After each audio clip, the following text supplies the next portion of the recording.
বন্ধুরা, আজ আমি পুঁই মিটুলির চচ্চড়ি করে দেখাবো। তার জন্য একটু বেগুন কেটে নিয়েছি, পেঁয়াজকলি নিয়েছি, আলু নিয়েছি, দুটো চেরা কাঁচা লঙ্কা আর 6 কোয়া রসুন নিয়েছি আর মিটুলি। আর সর্ষের তেল লাগছে, অল্প সাদা কালো সর্ষে, অল্প কটা জিরে বেটে দেব। আর লাগছে একটু চিনি, অল্প লঙ্কার গুঁড়ো, নুন, হলুদ, লবণ আর ফোড়নের জন্য 5 ফোড়ন, 2 শুকনো লঙ্কা।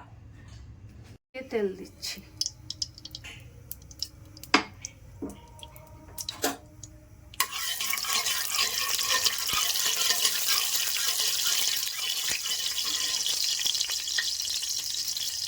পাঁচ ফোড়ন আর শুকনো লঙ্কা ফোড়নে দিয়ে দিচ্ছি।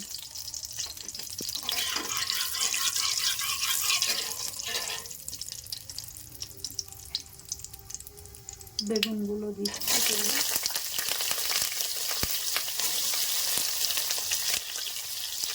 পেঁয়াজ করে দিচ্ছি,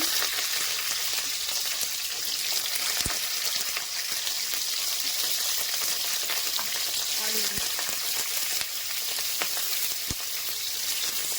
এগুলো হালকা ভেজে নেব। লবণ দিচ্ছি, হলুদ দিয়ে দিচ্ছি। এবার রসুনটা ফোড়নে দিয়ে দিচ্ছি। লঙ্কা দুটো দিলাম। এবার মিটুলিগুলো দিয়ে দিচ্ছি।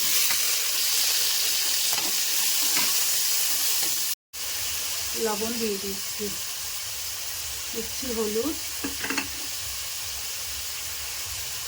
আর ওই সর্ষের পেস্টটা দিয়ে দিচ্ছি। সর্ষে জিরে বেটে রেখেছিলাম।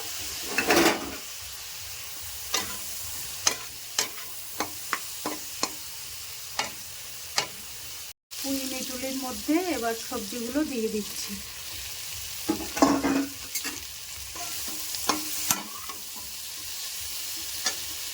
একটু চিনি আর লঙ্কার গুঁড়োটা দিয়ে দিচ্ছি।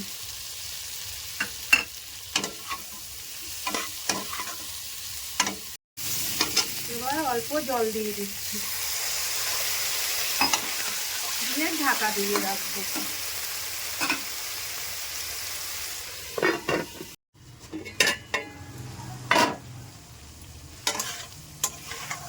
পুঁই মিটুলির চচ্চড়িটা আমার হয়ে গেছে, এবার নামিয়ে নেব।